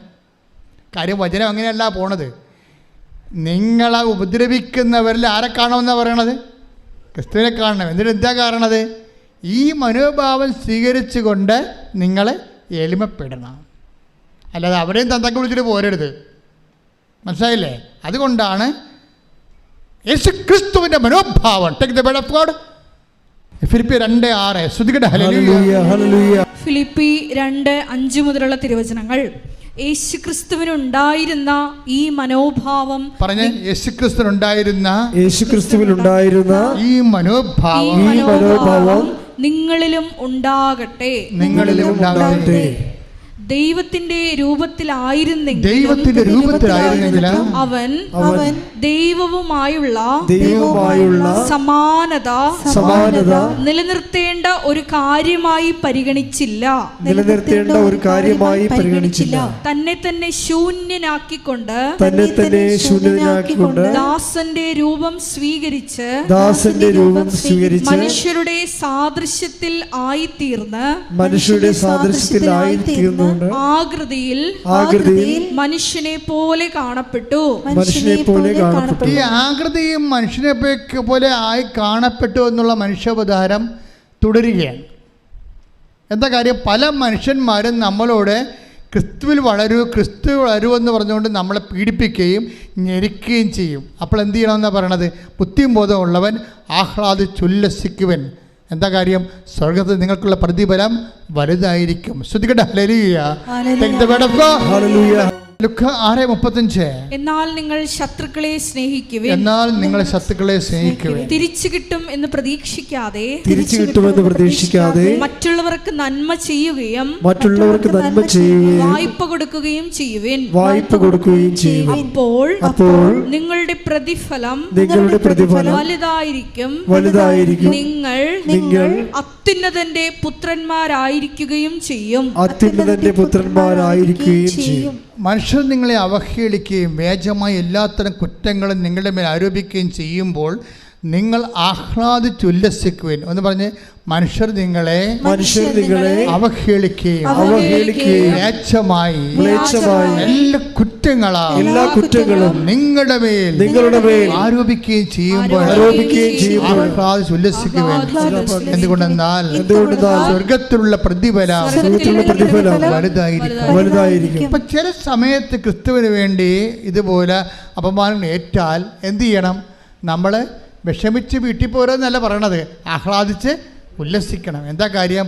സ്വർഗത്തിൽ പറഞ്ഞ് സ്വർഗ്ഗത്തിൽ നിങ്ങൾക്കുള്ള പ്രതിഫലം നിങ്ങളുടെ പ്രതിഫലം ശ്രദ്ധിക്കട്ടെ. ഹല്ലേലൂയ. Hallelujah, hallelujah, hallelujah. 11:12 മത്തായി 5:11-12 എന്നെ പ്രതി മനുഷ്യർ നിങ്ങളെ അവഹേളിക്കുകയും പീഡിപ്പിക്കുകയും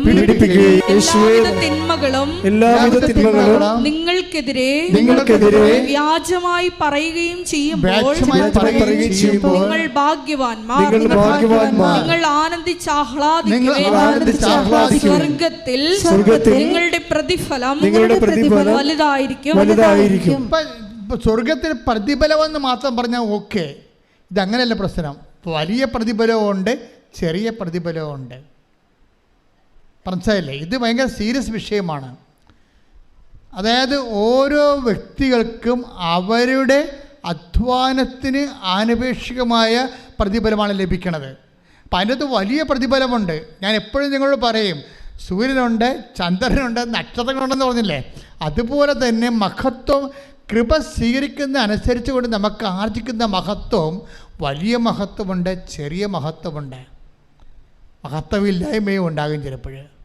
അതുകൊണ്ട് തന്നെ നിങ്ങൾ ഓർക്കുക, സൽപ്രവൃത്തികൾ കൂടിപ്പോയെന്ന് ആരും ചിന്തിക്കരുത്, എത്ര കൂടിയാലും. അതുകൊണ്ടാണ് ഈശോ പറഞ്ഞത്, എന്തെല്ലാം തരം അപകട മേഖലകളിലൂടെയാണ് സുവിശേഷത്തിൻ്റെ സാക്ഷ്യ ജീവിതം ഈശോ മുന്നേറ്റിക്കൊണ്ടു പോകണമെന്നറിയാവോ? മനുഷ്യർ നിങ്ങൾ ചണ്ട കൂടി ഉടുപ്പ് കരസ്ഥമാക്കുക, അവഹേളിക്കുക, വേഷമായ കുറ്റം ആരോപിക്കുക, അപ്പോൾ നിങ്ങൾ ആഹ്ലാദിക്കുവിൻ.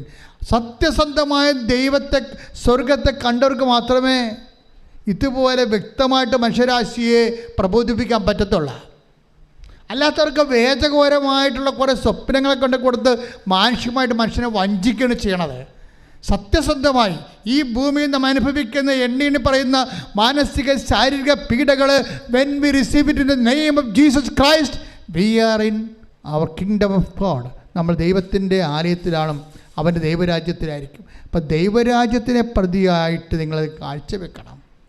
എന്ത് വിഷയമുണ്ടായി? അതുകൊണ്ടാണ് നിങ്ങൾ പരമാവധി പോകണ്ട എന്ന് ഈശോ പറയണത്, ശണ്ട കൂടാൻ പോകണ്ട എന്ന് ഈശോ പറയണത്.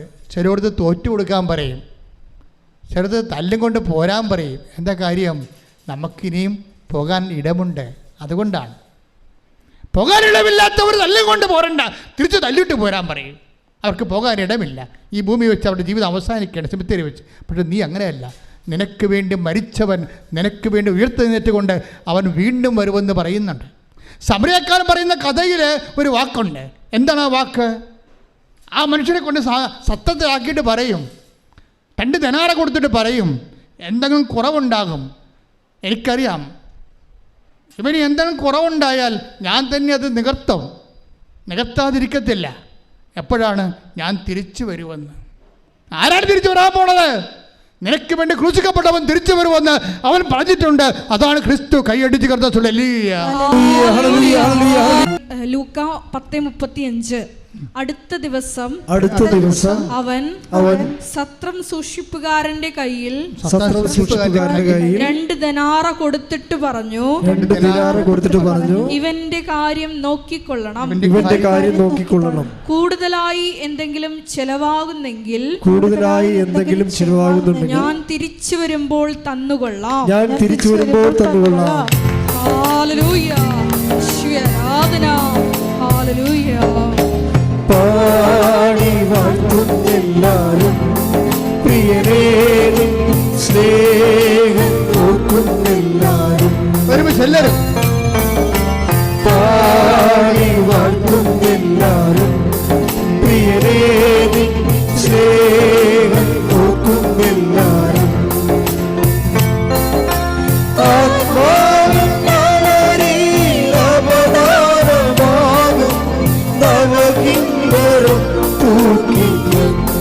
പാടും യോഗമാകും ബാബിലോണി മിഴിനീരിൽ പുഴയോരം കണ്ടേ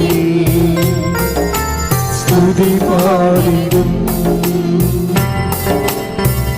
പരിശുദ്ധ പരമദിവ്യകാരുണ്യത്തിന് ആരാധനയും സ്തുതിയും പുകഴ്ചയും ഉണ്ടായിരിക്കട്ടെ. ഈ സമരിയക്കാരൻ ആരാണെന്ന് ചോദിച്ചാൽ നമുക്കറിയാം.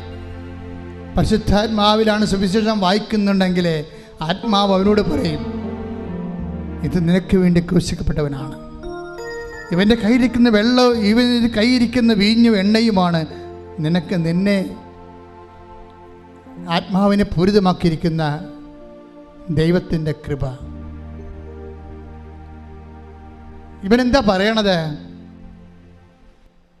ആ സത്യസൂക്ഷിപ്പുകാരനോട് പറയുന്ന വാക്കുണ്ട്. എന്താ പറയണത്? എന്തെങ്കിലും കൂടി ചിലവാകണമെങ്കിൽ അതാരോട് പറയണതാ? ആരെല്ലാം കർത്താവിന് വേണ്ടി വേല ചെയ്യുന്നുവോ അവനോടെല്ലാം ദൈവം പറഞ്ഞ വാക്കാണ്. നിൻ്റെ സഹോദരന് വേണ്ടി, അമ്മയ്ക്ക് വേണ്ടി, അപ്പന് വേണ്ടി, അയൽവാസിക്ക് വേണ്ടി, നിൻ്റെ ശത്രുവിന് വേണ്ടി പോലും എന്തെങ്കിലും കൂടി നിൻ്റെ കയ്യിൽ ചിലവാകണമെങ്കിൽ എൻ്റെ ദൈവവേദനെ അത് സൗജന്യമല്ല. I will repay it. ഞാനത് തിരിച്ചു തരും. എപ്പോഴാണ്? ഞാൻ വരുമ്പോൾ വരണവരെ നീ കാത്തിരിക്കണം. കൈയടിച്ച് കർത്താവ്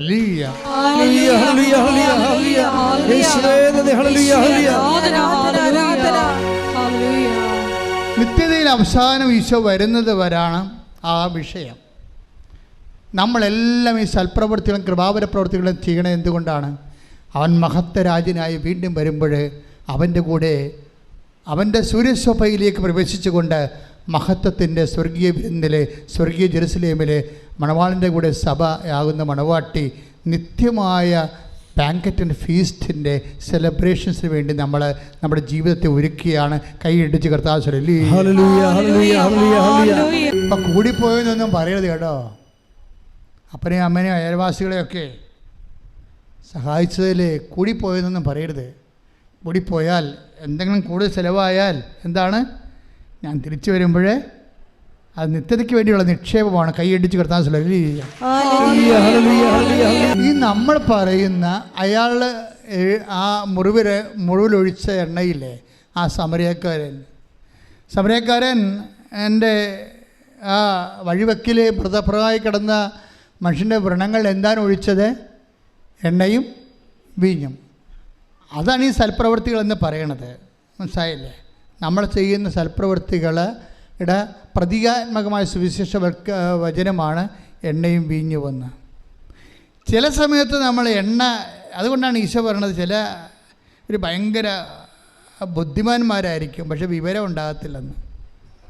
ഭയങ്കര ബുദ്ധിമാന്മാരായിരിക്കും മനുഷ്യന്മാരുടെ കൂട്ടത്തിലേ. സാധാരണ മനുഷ്യരുമുണ്ട്, കുറച്ച് ബുദ്ധി കൂടിയ ആൾക്കാരുണ്ടല്ലോ.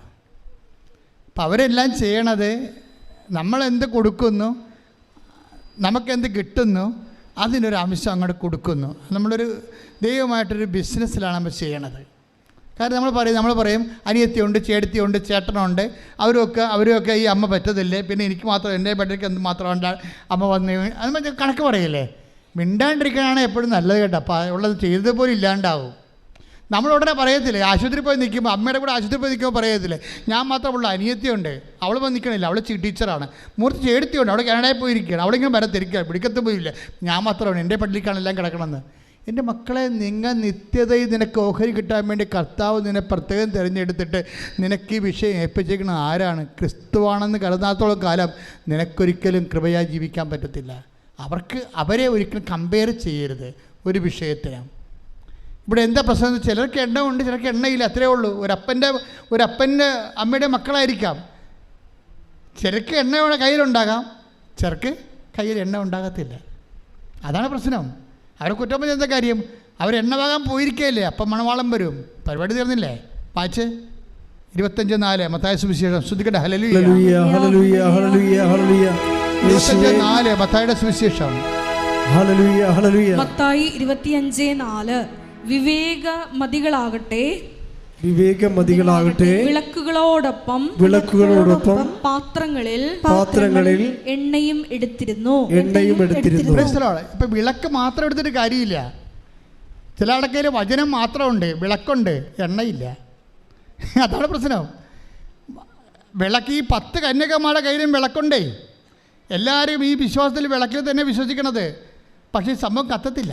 വചനം കത്തിക്കണമെങ്കിൽ എന്ത് വേണം? എണ്ണ വേണം. അതിനെന്ത് വേണം? മനസ്സലിവ് വേണം. മറ്റാൾ എണ്ണ പെരട്ടിയതിന് മുമ്പ് സംഭവം ഉണ്ടായി. അയാൾക്ക് സമരക്കാർ എണ്ണ പെട്ടുമ്പോൾ എന്താ സംഭവിച്ചത്? മനസ്സലിഞ്ഞ്. അല്ല, ജോസഫച്ചമ്മതിയുടെയല്ല എണ്ണ പെരട്ടിയത്. നിങ്ങൾ പല ആൾക്കാർ എണ്ണ പെട്ടണ ഉടമ്പടി എടുത്തതുകൊണ്ടാണ് സൽപ്രവൃത്തി കാണിക്കണത്. അതല്ല, മനസ്സലിയണം. ആരെ പ്രതി? ക്രിസ്തുവിനെ പ്രതി മനസ്സലിയുമ്പോൾ ആണ് അത് ക്രിസ്തുവിൻ്റെ കൃപാവര പ്രവൃത്തിയായിട്ട് മാറണത്. അല്ലെങ്കിൽ അത് ഉടമ്പടി പ്രവൃത്തിയായിട്ട് കേവലമായിട്ട് മാറുകയും ഫ്രൂട്ട്ഫുള്ളായ അല്ലാതെ വരിക സാധ്യതയുണ്ട്. ഇപ്പോൾ ഇവിടെ എന്താ പ്രശ്നം? 10 കന്യകമാരുണ്ടായിരുന്നു. അതിൽ ചിലർ 5 പേര് പാത്രങ്ങളിൽ എണ്ണ എടുത്ത് വേറെ എക്സ്ട്രാ ആയിട്ട് എടുത്തു, ചെറിയ വിളക്ക് മാത്രം കൊണ്ടുവന്നു.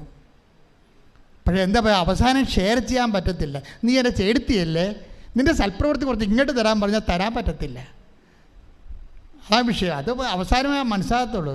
നീ എൻ്റെ അനിയത്തിയല്ലേ, നമ്മൾ രണ്ട് ഒരു വയറ്റിൽ പെറ്റതല്ലേ, നീ എൻ്റെ ഭർത്താവല്ലേ, നീ എൻ്റെ ഭാര്യ അല്ലേ എന്ന് ചോദിച്ചു കഴിഞ്ഞാൽ സൽപ്രവൃത്തികൾക്ക് കൃപ കൈമാറ്റാൻ, അനുഗ്രഹം കൊടുക്കാൻ പറ്റുമായിരിക്കും, കൃപ കൈമാറാൻ പറ്റത്തില്ല. അത് നമ്മൾ ശ്രദ്ധിക്കണം, സൂക്ഷിക്കണം. അല്ലാതെ നിങ്ങൾ വിചാരിക്കും ഞാൻ ഭാര്യ പള്ളിയിൽ പോകണ്ടല്ല, പിന്നെ എനിക്ക് വേണ്ടി കൂടി നീ പ്രാർത്ഥിച്ചാൽ മതി എന്നൊക്കെ പറഞ്ഞാൽ അനുഗ്രഹം ഓക്കെയാണ്, കൃപ ഓക്കെയല്ല. അത് നീ തന്നെ കർത്താവിൻ്റെ നാമത്തെ സ്വീകരിച്ച് ദൈവസ്നേഹത്തോട് നിൻ്റെ ആത്മാവിൽ നീ ചെയ്യേണ്ട കാര്യങ്ങളാണ്. അവിടെ പങ്കുകാരില്ല. അതാണ് പറയണത്. ആ കന്യകമാരോട് പറയുന്നത് കേട്ടല്ലേ, ഞങ്ങൾ തരത്തില്ല, തന്നിട്ടും കാര്യമില്ല. കാര്യം എന്താ, ഞങ്ങൾക്ക് നിങ്ങൾക്ക് തികയാതെ വരും. പക്ഷേ കൃപയ്ക്കൊരു പ്രശ്നമുള്ളതെന്ന് വെച്ച് കഴിഞ്ഞാൽ അത് തികയാതെ വരാനുള്ള സാധ്യതയുണ്ട് എന്നാണ്. അതുകൊണ്ടാണ് അത് കൈമാറ്റം ചെയ്യാൻ പറ്റാത്തത്. കൃപ കൈമാറ്റം ചെയ്യാൻ പറ്റത്തില്ല. അത് വളരെ സീരിയസ് ആയിട്ട് മനസ്സിലാക്കേണ്ട വിഷയമാണ്. അതുകൊണ്ട് നീ 10 പത്രം കൂടുതൽ കൊടുത്താൽ അതിൻ്റെ കർത്താവിൻ്റെ നാമത്തിലാണ് കൊടുത്തിരിക്കണമെങ്കിൽ അതിൻ്റെ കൃപ നിനക്കാണ് ലഭിക്കണത്. അതുകൊണ്ട് ഇവിടെ വെച്ച് നീ കൃപയുടെ കോടീശ്വരനാകാൻ നോക്കണം. കാര്യം കഠിന വചനങ്ങളാണ് ചെയ്യുമ്പോഴാണ് അതിലാണ് കൂടുതൽ കൃപ അടങ്ങിയിരിക്കുന്നത്. അതിലെല്ലാം നിത്യതയാണ് ഉദ്ദേശിക്കുന്നത്. കർത്താവ് നിത്യതയെക്കുറിച്ച് പറയുമ്പോൾ ഇപ്പോൾ എന്താ പ്രശ്നം? അതായത് ഇവർക്ക് എന്നാ പറ്റിയത് ഈ കന്യകമാർക്ക്? മണവാളൻ വരാൻ വൈകി, ഉറക്കം വരികയാൽ കന്യകമാർ കിടന്നുറങ്ങി. അർദ്ധരാത്രിയിൽ ഇതാ മണവാളൻ പുറത്തു വന്ന് അവനെ എതിരേൽക്കുവിനെന്ന് ആർപ്പുവിളിയുണ്ടായി. പക്ഷേ കന്യകമാർ എഴുന്നേറ്റപ്പോൾ കുറേ പേർക്ക് എണ്ണയില്ല. അവർ പിന്നെ അവരുടനെ വാതിൽ അടക്കപ്പെടുകയാണ്. കർത്താവ് നിത്യതയുടെ കാര്യം പറയുമ്പോഴാണ് ഇതില്ല, അവസാനം പറയുന്ന ഭാഗമാണ് ഇതില്ല. കർത്താവിൻ്റെ ഈ യാത്രയുടെ ഈ മാനുഷികമായ അവതാര യാത്ര അവസാനിക്കണ മുമ്പ് ലാസ്റ്റ് പറയുന്ന ഭാഗങ്ങളാണ് മത്തായി 25 കൊണ്ടൊന്ന് ചേർത്തിരിക്കുന്നത്. ഇവിടുത്തെ മണവാളനല്ല ഈശോയാണ്. വരാൻ വൈകുന്നതെല്ലാം അവൻ്റെ 2ാം വരവുമായിട്ട് ബന്ധപ്പെട്ട കാര്യങ്ങളാണ് പറയണം മുഴുവനും. കഥകളിലൂടെ പറയണമെന്നേ ഉള്ളൂ. അപ്പോഴൊരു കാര്യം, മണവാളൻ വരാൻ വൈകിയെന്ന് കഥ പറയുന്നുണ്ട്. സെൻറ്റ് പോളിനൊക്കെ പറഞ്ഞ അബദ്ധം, ഇത്തിരി കൂടി പരിശുദ്ധാത്മാവ് ഉണ്ടായെങ്കിൽ കർത്താവ് വരാൻ വൈകുമെന്ന് മനസ്സിലാകുമായിരുന്നു. ശരിക്കും അവരിപ്പോൾ വരും എന്ന് പറഞ്ഞുകൊണ്ട് ആദ്യകാലങ്ങളിരുന്ന് ഇപ്പോൾ വരും കർത്താവ്, ഇപ്പോൾ വരുമെന്ന് പറഞ്ഞു. അതിൻ്റെ വചനങ്ങളുണ്ട്, ഇപ്പോൾ വരുന്നത്. പക്ഷേ വരാൻ വൈകുമെന്ന് കർത്താവ് തന്നെ പറഞ്ഞിട്ടുണ്ട്. 10:25 മണവാള ഇപ്പം നമ്മൾ ഇമ്മീഡിയറ്റ് പരൂസ്യ എന്നും പറഞ്ഞ ആദിമസഭയെ കുറേ കാലം വിശ്വസിച്ചതാണ്. അതായത് ഇപ്പം കർത്താവ് വരുമെന്ന്. പക്ഷേ കർത്താവ് തന്നെ പറഞ്ഞിട്ടുണ്ട് മണവാളൻ വരാൻ വൈകും. അതാണ് മണവാളനെ കൊടുത്തിരിക്കുന്ന കാര്യം. അപ്പോഴെന്നാ പറ്റിയിരിക്കണത്? എത്ര വൈകിയാലും നമ്മുടെ കയ്യിൽ എന്തുണ്ടാകണം? കൃപയുണ്ടാകണം. നമ്മുടെ കയ്യിൽ കൃപയുണ്ടാകണം. നമുക്ക് കൃപാവര പ്രവൃത്തികൾ ഉണ്ടാകണം. അതുകൊണ്ട് എന്താണ്? ജാഗ്രതയുണ്ടാകണം ഈ വിഷയത്തിൽ. ഉടമ്പടി നിങ്ങളെ ഉയർത്തണം അങ്ങനെയാണ്. പക്ഷെ ചെയ്യുന്ന പ്രവൃത്തികൾ ദൈവസ്നേഹത്തോടെ ചെയ്യണമെന്നാണ് ഇത്രയും നേരം പറഞ്ഞതിൻ്റെ ചുരുക്കം. ശ്രുതികട്ടെ ഹല്ലേലൂയ. ഈ സമയം ഒരു വല്ലാത്ത സമയമാണ്. കർത്താവിൻ്റെ കൃപ അനേക മക്കളിലേക്ക്, എല്ലാ രാജ്യങ്ങളിലേക്കും കർത്താവ് തന്നെ വിളിച്ചപേക്ഷിക്കുന്നവരെ സഹായിക്കുന്ന കൃപയാണ്. അത്തരം സാക്ഷ്യങ്ങൾ നമ്മൾ ഒത്തിരി കേട്ടിട്ടുണ്ട്. ആരാധന നടക്കുന്ന സമയം, അമ്മ മാതാവ് ജീവനോടെ പ്രത്യക്ഷപ്പെട്ട സമയം, ദുരന്തം ഉണ്ടാകാൻ പോകുന്ന പ്രാർത്ഥിക്കണമെന്ന് പറഞ്ഞ സമയം, ജീവിത ദുരന്തങ്ങൾക്കെല്ലാം പ്രതിവിധി പ്രാർത്ഥനയാണെന്ന് നമ്മൾ പറഞ്ഞത് പരിശുദ്ധ അമ്മയാണ്. അമ്മ മാതാവിൻ്റെ പ്രത്യക്ഷീകരണത്തിൻ്റെ അടയാളമായിട്ടാണ് നമുക്ക് ഉടമ്പടി പ്രാർത്ഥന ദൈവം നൽകിയത്. അതാണ് നമ്മൾ ജീവിക്കുന്നത് ഇപ്പോഴ്. ഉടമ്പടി ഒരു പ്രവർത്തനം മാത്രമല്ല, ഒരു ജീവിതമാണ്. കർത്താവേ, നിൻ്റെ മക്കൾക്ക് വേണ്ടി ഞാൻ പ്രാർത്ഥിക്കണം. ഈശോ ശ്രുതികട്ടെ. Hallelujah, hallelujah. കർത്താവേ, നിൻ്റെ മക്കൾക്ക് വേണ്ടി പ്രാർത്ഥിക്കുന്നു. കർത്താവേ, നിൻ്റെ വിശുദ്ധ പൗരോഹിത്യത്തെ മഹത്വപ്പെടുത്തണം. കർത്താവേ, സഭയിലുള്ള സാന്നിധ്യം പ്രകടമാക്കണം. കർത്താവേ, നിന്റെ തിരുമുറുവാർന്ന വലതുകരം, ആണിപ്പഴുതാർന്ന അത്ഭുതകരം ഓരോ മകൻ്റെ മേലും മകളുടെ മേലും ഇപ്പോൾ വെക്കണമെന്ന് പ്രാർത്ഥിക്കുന്നു. കർത്താവേ, അടിപ്പിണർ പോലെ വൈദ്യാഘാതം പോലെ ദൈവിക ശക്തി ഉച്ചമുതൽ ഉള്ളംകാലം വരെ കർത്താവിന്റെ രക്തം പടരട്ടെ.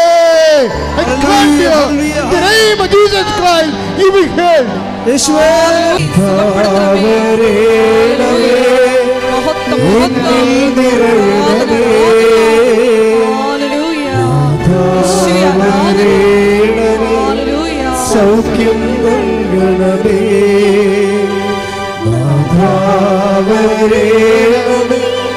എന്നിൽ നിറയണമേ, നാഥാവരേണമേ, സൗഖ്യം നൽകണമേ.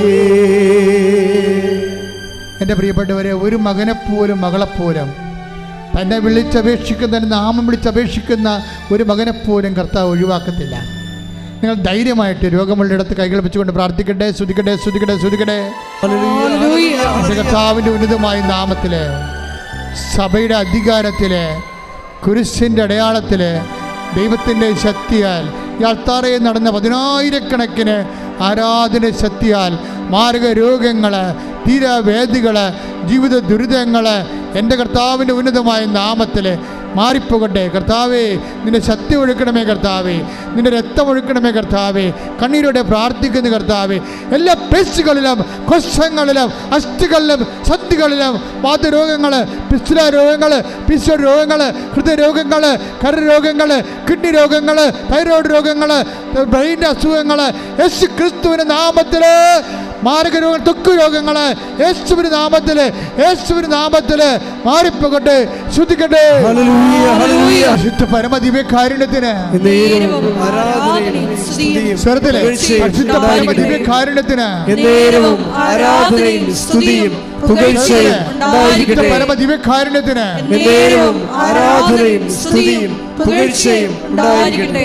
അടുപ്പിണറിന്റെ സൗഖ്യത്തിന്റെ സമയമാണിത്. ദൈവികമായ കൃപ നമ്മളിലെ ഓളം മുട്ടുന്ന സമയമാണിത്.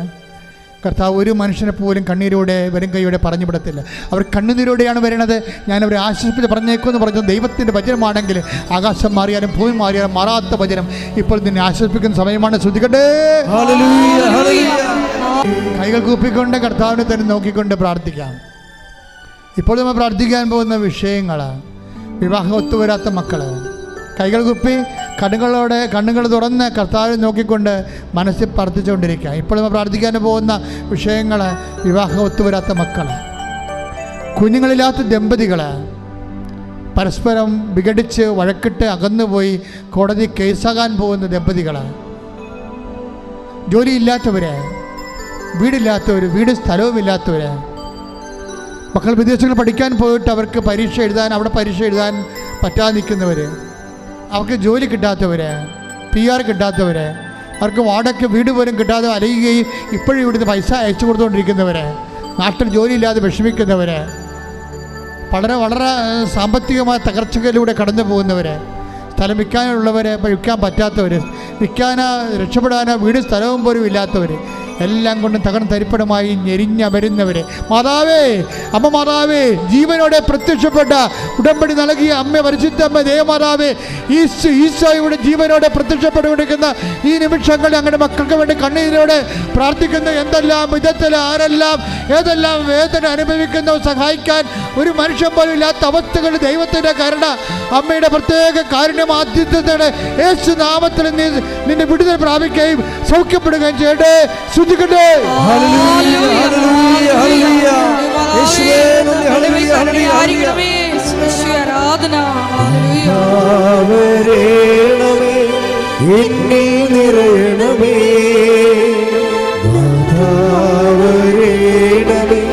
സൗഖ്യം നൽകണമേ.